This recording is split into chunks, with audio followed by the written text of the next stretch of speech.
নাই। ইনশাআল্লাহ আমরা যে কথাগুলো বলতেছিলাম একটু মহব্বতের সাথে জিকির করেন লা ইলাহা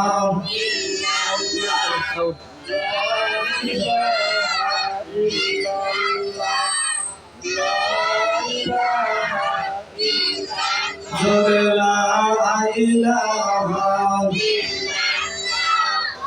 লা ইলাহা লা ইলাহা ইল্লাল্লাহু মুহাম্মাদুর রাসূলুল্লাহ।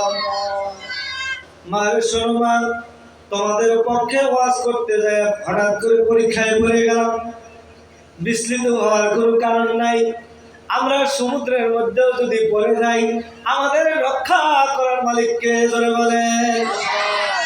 তাহলে হঠাৎ করে বিয়ে বাড়িতে আপনি ফিরে আসতেছেন, কি বলে মুখটা কালো কেন? বলে বিয়ে খাওয়াইছে, গত বছর ভালো খাওয়াইলো, আছে না? তেমনি আমরা আজকে কোরআনের মজমা দিয়েছি, এই হঠাৎ করে কারেন্ট যাইতেছে আর আসতেছে, আমরা বিয়ে বাড়ির মতো মন খারাপ করার কিছু নেই, আছে নাকি? হ্যাঁ, মাওয়ার পিঠা বানাইতেছে আর পুত্রা বসে রয়েছে, মাওয়ার পিঠা বানাইতে দেখে ছেলে হাসতেছে। হঠাৎ করে মা লক্ষ্য করে দেখতেছে যে বাবা হাসতেছে, কারণটা কি? জিজ্ঞাসা করবো কি করবো না, করবো কি করবো না। হঠাৎ করে বলতেছে বাবা তুমি হাসো কেন? ছেলে বিপদে পড়ে গেছে। বলতে না পেরে বলতেছে না মা ওই আমার মুখে এনে। আসলে আমরা মুসলমান তো এরকমই, কি বলেন? হ্যাঁ, এরকম থেকে বেরিয়ে আসবো, কথা বলেন ঠিক না বেঠিক? অল্প সময়ের মধ্যে আমরা ওয়াজ ইতি টানবো। আমার মাদের পক্ষে ওয়াজ আর একটুখানি বলে ইতি টানবো। মা গো তোমাদের পর্দায় থাকতে হবে। হযরতে ফাতিমা রাদিয়াল্লাহু তাআলা আনহা নবীর দরবারে চলে গেলেন। নবী আমার ডেকে বলতেছেন মা শোনো মা, তুমি মনোযোগ দিয়ে শুনে নাও, তুমি আমার বিটি ফাতিমা, তুমি জান্নাতের সর্দারিনী বটে, কিন্তু তোমার আগে একটা মেয়ে জান্নাতে যাবে, জোরে কোন মারহাবা। আমার নবীর বিটি ফাতিমা চিন্তায় পড়ে গেল, আমি বিশ্ব নবীর দুলালি, আমি খাতুনি জান্নাত, আমার আগে আবার কোন মহিলা জান্নাতে যাবে? এরকম তো আমার জানা দরকার, তাই না? আমরা একটা ভালো কিছু সংবাদ পাইলে একজন আরেকজনকে ট্যাগলা মারি না, বন্ধু বল বন্ধু বল, আরে বলতেছি বিরক্ত বোধ হয় না? আমার নবীর কাছে মা ফাতিমা বারবার বলতেছে আব্বা জান কোন মেয়েটা আমার আগে জান্নাতে যাবে? বলে মারে মা শুনে নাও মা, ওই পাহাড়ের মধ্যে কাঠুরিয়ার বিবি জামিলা নামে এক মহিলা তোমার উটের রশি ধরে তোমার আগে জান্নাতে যাবে, জোরে কারমার হাওয়া। এবার মা ফাতিমা রাদিয়াল্লাহু তাআলা আনহা বাবার দরবার থেকে চলে গেলেন, ওই কাঠুরিয়ার বিবি জামিলার বাড়িতে চলে গেলেন। যাওয়ার পরে বাড়িতে এরকম আওয়াজ দিচ্ছে আসসালামু আলাইকুম ইয়া আহলাল বাইত, বাড়িতে কেউ আসো নাকি? ঘরের ভিতর থেকে চিৎকার মেরে আওয়াজ আসলো, কে? ওয়া আলাইকুম আসসালাম। বলে আমি হলাম নবীর বিটি ফাতিমা। ও তোমার নাম কি? জামিলা। বলে হ্যাঁ আমার নাম জামিলা। বলে আমি তোমার সঙ্গে একটু কথা বলবো, দরজাটা খোলো। জামিলা জানালা দিয়ে তাকায় দেখে একটা সুন্দর সুরুষী মহিলা খাতুনে জান্নাত ফাতিমা, জোরে কালমার হাওয়া। বাজারে খুব মনোযোগ দিয়ে শুনবেন, অল্প সময়ের মধ্যে শেষ করে দিব। এবার ফাতিমা যখন বললেন, বলার পরে জামিলা উত্তর দিলেন, ও বোন তোমার সাথে দেখা করার অনুমতি নাই আমার। কি নাই? অনুমতি নাই। আমার স্বামী কান বলে কাট কাটতে গেছে, তুমি আগামীকাল আসবা। আমি আজকে আমার স্বামী আমার গৃহে ফিরে আসলে আমি অনুমতি নিয়ে রাখবো, পরের দিন তুমি যেদিন আসবা তোমার সঙ্গে আমি প্রাণ ভরে কথা বলবো, জোরে কান্না খাওয়া। পরের দিন ইমাম হোসাইনকে কোলে নিয়ে ফাতিমা রওনা হয়ে গেলেন। বাড়ির গেটে যায় বলতেছে আসসালামু আলাইকুম ইয়া আহলাল বাইত। ওয়া আলাইকুম আসসালাম। কে? বলে আমি ফাতিমা। বল তুমি দরজাটা খোলো। এবার জানালা দিয়ে তাকায় দেখে 4 বছরের শিশু মা হুসাইন রাদিয়াল্লাহু তাআলা আনহুকে কোলে করে নিয়ে আসছে। জোরে কান মারহাবা। এবার জামিলা বলতেছে, ফাতিমা তোমার সঙ্গে দেখা করার খুব শখ ছিল আমার, কিন্তু বল তোমার কোলে যে ওই সন্তানটা আসছে, ওই সন্তান তো আমাকে দেখে ফেলবে। তুমি চলে যাও, তোমার সঙ্গে দেখা করার পারমিশন আমার নাই। ফাতিমা ডাক দিয়ে বলতেছে, তুমিও মেয়ে আমিও মেয়ে, আমার মারা শুনে রাখো মা। ও মা, কান লাগাইয়া শুই না, তুমিও মেয়ে আমিও মেয়ে। মেয়ে মাশাআল্লাহ, মেয়ে দেখা করার কি অসুবিধা আছে?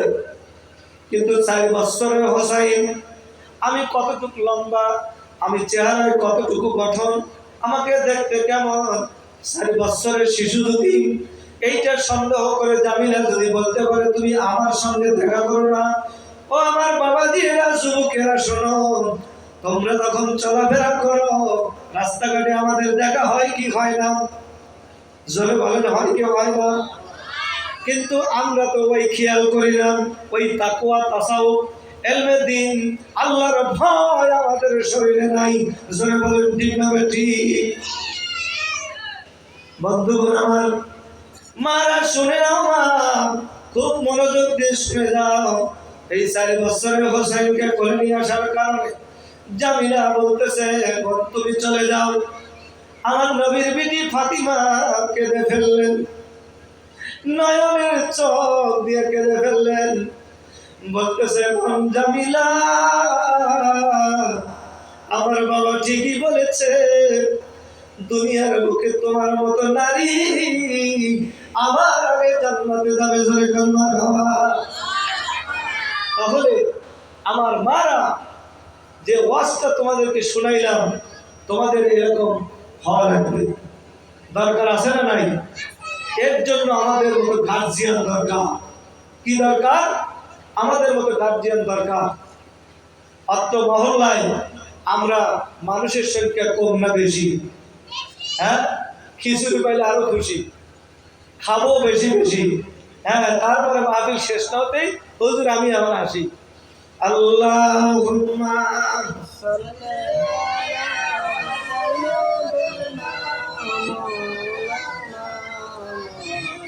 ওয়া আলা আলি সাইয়্যিদিনা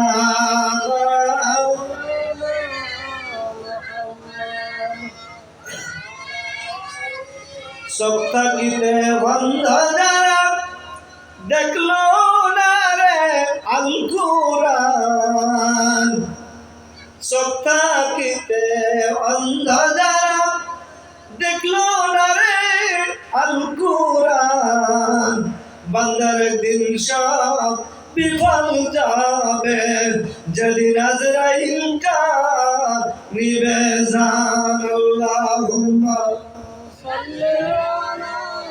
سيدنا مولانا محمد وعلى آله سيدنا। সম্মানিত হাজিরিন, রাত্রি গভীর হয়ে যাচ্ছে, আল্লাহর রহমতের দরজাগুলো খুলে যাচ্ছে, কলকারখানা অফিস আদালত বন্ধ হয়ে যাচ্ছে। আমার আল্লাহ ফজরের পর্যন্ত একদম নিকটবর্তী হয়ে ডাকতে থাকবে, কে আসো আমার বান্দা, উঠে আসো, আমার কাছে চাও, আমি আল্লাহ তোমাকে দেব। আসলে আমরা চাই না, তাই আমরা পাই না, কাউকে কিছু বলি না। কথা বলেন ঠিক না ঠিক? আমরা পাইছি কি? ওই হারমোনিয়াম, থিয়েটার, সকালবেলার কোরআন শরীফ পড়া বন্ধ করে দিয়েছি, শুরু করে দিয়েছি কিন্ডারগার্টেন আর ক্যাডেট একাডেমি। কথা বলেন ঠিক না ঠিক?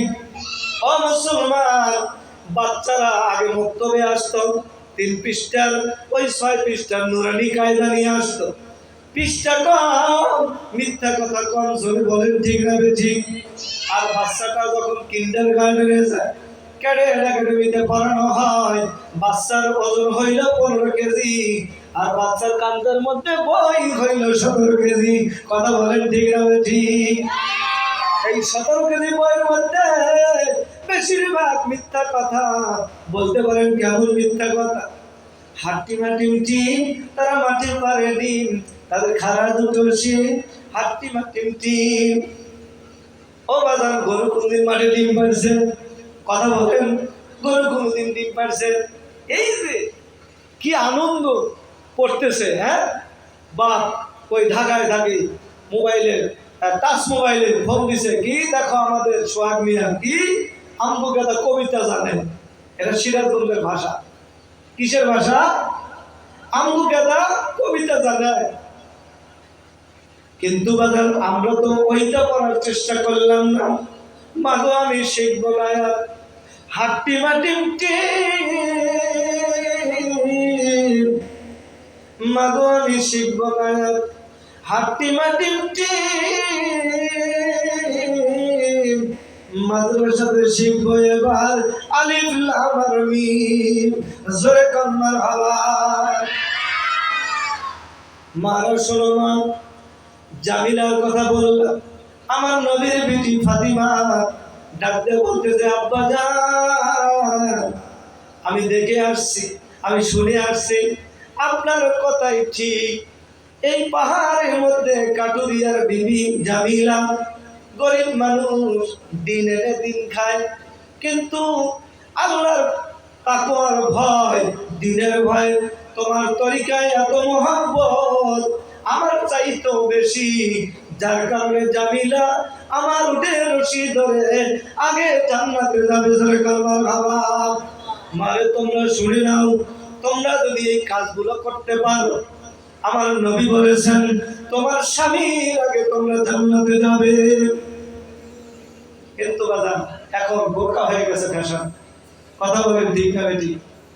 সোশ্যাল মিডিয়া বর্তমান কোরআন আরো ডেভেলপ দিচ্ছে, কোরআনকে আরো রিসার্চ করা হচ্ছে, ওল্ড টেস্টামেন্ট থেকে নিউ টেস্টামেন্ট, ফিউচার ভবিষ্যৎ জীবনকে উন্মোচন করার জন্য ইন্টারনেট স্যাটেলাইটকে প্রোডাকশন দেওয়ার জন্য সেটা দিচ্ছে কোরআনুল কারীম। জোরে করবার হওয়া। দিন যত যাবে তত সময় আপডেট হবে। আমি আপনি হয়তো হায়াতের পরিক্রমায় একদিন বিদায় নিয়ে চলে যাব। এই চেয়ারে আজকে কথা বলে গেলাম, আগামীকাল আমার হায়াত শেষ হয়ে যাবে, নন্দীগুদা মসজিদের মাইকে লাহান হয়ে যাবে, আর মাওলানা বেলাল সাহেব নাই।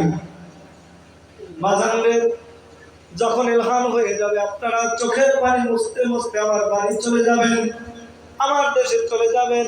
আর যদি এই জায়গায় আমি মারা যাই, আপনাদের কাছে অনুরোধ, আমার লাশটা আমার মায়ের কাছে পৌঁছে দিবেন। তাই তো কবি বলেছেন, আমি যদি যাই গো মারা বিদেশের মাটিতে, লাশটাই আমার পৌঁছায় দিও মায়েরই কোলেতে। বাজারে দেশ বিদেশের বাইরে যদি কোনো সন্তান থাকে, দিনের জন্য নয়, মা শতবার সন্তানের জন্য কত পানে চেয়ে থাকে আমার খোকা ওই বিদেশের মাটিতে, না জানি কোন অবস্থায় আছে, কি খাচ্ছে কি করছে, মায়ের ঘুম হয় না। বাজার এই সন্তান যদি বিপদে পড়ে যায়, সবার আগে মা জানে। কথা বলেন ঠিক না ঠিক? সুতরাং আমরা যতটুকু কোরআনের খেদমতে আলোচনা করলাম, আমরা অত্যন্ত প্রাণবন্তিত আনন্দিত যে এরকম মাহফিল মাজমা আগামীতে হোক, এটা আমরা চাই না। প্রতি বছরের নাই এই মাহফিল এর চাইতে আরো প্রকাশিত উন্মোচিত হয়ে সুন্দরভাবে প্যান্ডিং এইরকম পরিবেশ করে বিভিন্ন ব্যালট ফেস্টুন পেপারের মাধ্যমে আমরা বড় বড় দূর দূরান্ত থেকে ওলামায়ে কেরামকে দাওয়াত দিয়ে কোরআনের কথা শুনতে রাজি না খুশি? কে কে আমরা খুশি? হাত তোলেন, তো হাত তুলে দেখান। আমার আল্লাহ যেন কবুল করেন। সকলে বলেন আমিন। এই হাত আল্লাহর দরবারে কবুল হয়ে গেল। আল্লাহ ডাক দিয়ে বলে, বান্দারে তুমি যে অহংকার করো, তুমি তো আমাকে ভয় করো না, তুমি আমাকে অস্বীকার করো কেমনে? যেদিন তোমাকে আজরাইল থাবা দেবে, যেদিন তোমাকে আজরাইল সম্মুখে দেখা হয়ে যাবে, পালাবার কোনো সুযোগ পাইবে না। এই জন্য কবি বলেছেন, তুমি নামে আজরাইল সমনিয়া সময় মতো তোমার ঘরে হইব রে রাখি। তোমার নাম গাছটি আছে, পাতায় পাতায় লেখা আছে মানুষের হায়াত। বাজানরে, আল্লাহ আসমানে একটা গাছ আছে, ওই গাছের পাতায় প্রত্যেকটা প্রাণীর নাম ঠিকানা লেখা আছে। ওই পাতা যেদিন পরে যাবে মনে করবেন তার হায়াত দুনিয়াতে যদি 100 বছর হয় তবুও সে মৃত্যু। জোরে বলেন ঠিক না ঠিক? মুসলমান ভাইরা, আমার মারা, এই কাজগুলো তোমরা করবা। তোমাদেরকে যে তালকিন দিয়ে গেলাম, তোমরা এই 3টা কাজ করবা। আর হক্কানি আলেম, হক্কানি হাফেজ, দ্বীনি আলেম শিক্ষা দেবা এবং হাফেজের কোরআনের মা হইয়া দুনিয়া থেকে বিদায় হয়ে যাবা। তোমার সম্মান ইহকালেও পাবা, কবরেও পাবা, কিয়ামতের ময়দানে সন্তানের মহব্বতে তুমি জান্নাতি মহিলা। জোরে কালমা ভাবা। সুতরাং আমাদের দীর্ঘ সময় আলোচনা করা হলো, আমরা অত্যন্ত খুশি। আপনারা মনোযোগ দিয়ে শুনেছেন। আমার জন্য দোয়া করবেন, আমি যেন এই কোরআনের খেদমত বাকি জীবনটা আমার কোরআনের জন্য আমি দিয়ে যেতে পারি। আমরা সবাই দোয়া, পরস্পরের জন্য দোয়া করব। আল্লাহ পাক আমাদেরকে হায়াতের তৈয়বা দান করেন। সকলে বলেন আমিন। আমরা মিলাদে মুস্তাফা কিয়াম করব, সালাম দিব, এরপরে সভাপতি সাহেব আমাদেরকে সমাপনী বক্তব্য মাধ্যমে মোনাজাত করে দেব। দীর্ঘ সময় আলোচনা করেছি। আগামীতে আল্লাহ যদি আমাদের তৌফিক দান করেন, আমরা সবাই এরকম একটা পরিবেশ আমরা দেখতে চাই না? যুবকের কথা বলো, আমরা চাই কি চাই না? অবশ্যই চাই।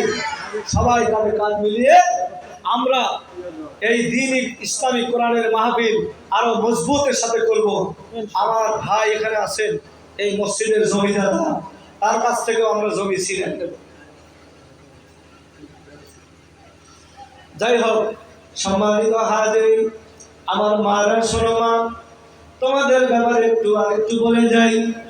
তোমরা শুধু ফ্যাশনের পাগল আর গানের পাগল, কথা বলেন ঠিক না ঠিক? ওই যে গ্রামগঞ্জের সকালবেলায় হারমোনিয়াম বাজায় না, তোমরা কি ভুলেই গেছো মল্লিকাদের নাম? সে এখন বধূবেশে অন্য গায়ে যায়, এই মেয়ের অত্যাচারে এই গ্রামে থাকা যায়। কথা বলেন ঠিক না ঠিক? ও মা শোনে না, তোমরা কি ভুলেই গেছো আল্লাহ নবীর নাম? কথা বলেন ঠিক না ঠিক? যে নবী মদিনাতে শুয়ে আছে, তারপরে কে কাম আর করিস না পাম, ফেরেশতারা তুলে নেবে পিঠের সাম, আলেম সমাজের বেড়ে যাবে দাম, আর করিস না পাম। তোমরা কি ভুলে গেছো আল্লাহ নবীর নাম? জোরে কালমা বাবা। আমার মা, ওই হারমোনিয়াম ছেড়ে দাও, পল্লী গীতি ছেড়ে দাও, কোরআনের গান গাও, রাসূলের তরিকায় চলো। আমার পুরুষ যারা গার্জিয়ান আছো, তোমাদের কাছে অনুরোধ, তোমরা সারাদিন যে যেখানে যে অবস্থায় থাকো না কেন, বাড়িতে বসে 5টা মিনিট যদি আল্লাহর দ্বীনের আলোচনা করো, তোমার সারা দিনের ক্লান্তি আমার আল্লাহ দূর করে দিবে। জোরে কালমা খাবা। বন্ধুগণ, আমার ভাইয়েরা, আমাদের দেশে কিন্তু চমচম রসগোল্লা পাওয়া যায় না? পাওয়া যায়নি? বড় বড় চমচম রসগোল্লা, ওই রকমের যে কারাইগুলো খোলা থাকে, থাকে না? আলগা মাছিও যায়, সেটাও করে, তার কোনো ক্ষমতা নাই। আমাদের দেশে এরকম হয়ে গেছে, দাদি নারী হয়ে গেছে বুড়ি আলকাতরা, এগুলি বোরকা দিয়ে চাপ দিয়ে রাখছি। আর নাতিন দুলি রসগোল্লা, এগুলো উন্মুক্ত করে পথে ঘাটে চলতেছি। কথা বলেন ঠিক না ঠিক? হাদিস পাক কোরআন, আজকাল ঘুমাও মুসলমান। দুগুলো হাদিস পাক কোরআন, আজকাল ঘুমাও মুসলমান। এক টুকরা গোস্তের লাগি কাঁদছে করি পোলাপান, বড় গরু জবাই করে বিয়ে বাড়ি পাঠাও রান। বাজান রে, ঘরের মধ্যে মা, ঘরের মধ্যে বাবা অসুস্থ, তুমি এত টাকার মালিক হয়ে গেছো, তুমি এত ইনকাম, এত বিজি, মাকে দেখার সময় পাও না। ও বাবা, তোমার হাতে ধরে পায়ে ধরে বলিবে বাবা, এই মা বাবার যদি খেদমত করতে পারো তোমার জীবন ধন্য হয়ে যাবে। অথচ আমরা সেই খবর নেই না। আর শালীর ঘরে পরের ড্রেসের কোনো শেষ নাই, রঙিন জামা রঙিন কাপড় মালা দেয় প্রতি, শালীকে দুলাভাই না দেখলে হয়ে যায় অস্থির। বাজারে এগুলো কি আমরা ভুলতে পারি না? নামাজ পড়ো রোজা করো, নামাজ পড়ো রোজা করো, করো রে জিকির, মুর্শিদকে না দেখলে মুরিদ হয়ে যায় অস্থির। বাজারে আমাদের সমাজে আমাদের পরিক্রমায় এগুলো পরিহার করতে হবে। বাজারে খুব মনোযোগ দিয়ে শুনবে। শেষ বেলায় বলে যাই, ওই যে কথা থামাই দিলাম, এক টুকরা গোস্তের লাগি কাঁচে করে পোলাপান বড় গরু সবাই করে বিয়াই বাড়ি পাঠাওলাম। সেই গোস্ত ফিরে তুইয়া খাও তুমি বছর পরিয়া, পাপে যাবে বোঝাই হইয়া আধা গাছে মরা ডাল, ঘুম দিয়া কাটা ভিড়ে মর কত কাল। আর কতকাল ঘুমাইলে? এত আরামের বিছানা এত সুন্দর করে ঘুমাইলেন, বাজান রে একটা বারো কি মনের মধ্যে জাগলো না আমার আল্লাহ ইবাদত করা দরকার আছে না নাই? 5 ওয়াক্ত নামাজের পরে আরো ইবাদত আছে না নাই? আছে কিনা? ও বাজান, আরো ইবাদত আছে। এগুলো আপনাকে মানতে হবে, এগুলো আপনাকে জানতে হবে। কিয়ামতের ময়দানে এক টুকরা নেকির জন্য মানুষ পাগল হয়ে যাবে, দৌড়াইতে থাকবে, ইয়া নাফসি বলবে।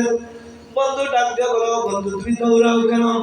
বলে আজ বিপদ, বড় বিপদ, আমার বড় অভাব। কিসের অভাব? বলে নেকের অভাব। বলে তোমার কাছে আছে নাকি? বলে বন্ধু আগে ছিল এখন নাই। কি আগে ছিল এখন নাই? মানে চেনে না। কিয়ামতের ময়দানে নিজের মা সন্তান হইয়াকে মাকে চিনবে না, বাপ হইয়া বাপকে চিনবে না। বলবে আমার জীবনে বিয়েই হয় নাই, আমি সন্তান পাবো কোথায়? কথা বলেন ঠিক না ঠিক? ও মুসলমান, কিয়ামতের ময়দানে এক টুকরা নেকির জন্য দৌড়াবেন। আমার আল্লাহ ডাক দিয়ে বলে, ফেরেশতারা শোনো, আমার বান্দাকে যে জাহান্নামে নিয়ে যাচ্ছ তার পিছনে খোঁজ করে দেখো জীবনে কোনো আমল আছে নাকি, কোনো আমল আছে নাকি, একটু খোঁজ নিয়ে দেখো। আমার নবীর কাছে চলে যাবে, নবী আমার ডাক দিয়ে বলবে, ফেরেশতারা আমার উম্মতকে একটু মিজানের পাল্লায় আবার ওজন করো। এবার নবী মতান্তরে হাতখানা পকেটে দিয়ে এক টুকরা কাগজ উম্মতের পাল্লায় রেখে টান দেবে, উম্মতের পাল্লা ভারী হইয়া যাবে। জোরে কান্নার হাওয়া। এবার ওই ফেরেশতা চলে যাবে,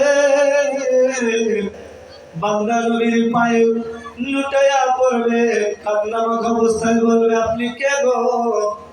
আপনাকে আমি চিনি না।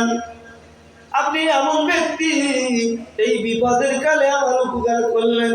আমার নবী চোখের পানি ছেড়ে বললেন, আমি হলাম উম্মতের কান্ডারি বিশ্ব নবী জনাবে মুহাম্মদ রাসূলুল্লাহ সাল্লাল্লাহু আলাইহি সাল্লাম। জোরে কান্নার হাওয়া। এবার বান্দাকে যখন প্রশ্ন করা হবে, তোমার জীবনে কোনো আমল আছে নাকি? বলবে আমার জীবনে কোনো আমল নাই। দেখবে একটা নফল ইবাদত আছে। কি আছে? অনেক সময় আমরা রমজান মাসে বলে থাকি, রে বাবা তোমরা নফল নামাজ পড়ো, বাবা নফল নামাজ পড়ো, রমজান মাসের সওয়াব বেশি, ফরজের সমান সওয়াব। রমজান মাস আর সারা বছর তো পড়ি। এরপরে দেখা গেল কি পড়ার খোঁজ নাই। কিয়ামতের ময়দানে আল্লাহ ডাক দিয়ে বলবে, ফেরেশতা দেখো তো আমার বান্দার জীবনে কোনো আমল আছে নাকি? এবার খোঁজ নিয়ে দেখা যাবে এক টুকরা নফল ইবাদতে আছে। এই ইবাদত থাকার কারণে আমার আল্লাহ ডাক দিয়ে বলবে, ফেরেশতারা রে তোমরা সাক্ষী থাকো, আমার বান্দার ওই নফল ইবাদতটাকে আমি ফরজে পরিপূর্ণ দিয়া জান্নাতের সার্টিফিকেট দিয়ে দিলাম। জোরে কোন মারহাবা। কথা বলছেন না? আমার নবীর কাছে কোরআন আসছে না নবী কোরআনের কাছে গেছে? কথা বলেন। আমার নবী কোরআনের কাছে গেছে না কোরআন নবীর কাছে আসছে? নূরে নবী, নবী আসার কারণে কোরআনের এত দাম বেড়ে গেছে। জোরে বলেন ঠিক না ঠিক? এই জন্য যাহার শোনে পাক কোরআন, নবী আমার জানের জান, নাজিল হইল মক্কা মদিনায়। বাজান রে, আপনারা যারা এখানে উপবিষ্ট আছেন, আপনাদের খেদমতে বলে যাই, আপনারা নামাজের পরে আপনারা নফল ইবাদত করবেন, বিবিদেরকেও শিখাইবেন। আপনি নিজে আলেম হন, বিবিকে আলেমের সহবতে দিতে পারেন নাই, কিন্তু ওলামায়ে আখলাকের সাথে সম্পর্ক রাখবেন। ওলামায়ে কেরাম হলো জাতির সম্পদ। বলতে পারেন কেমন সম্পদ?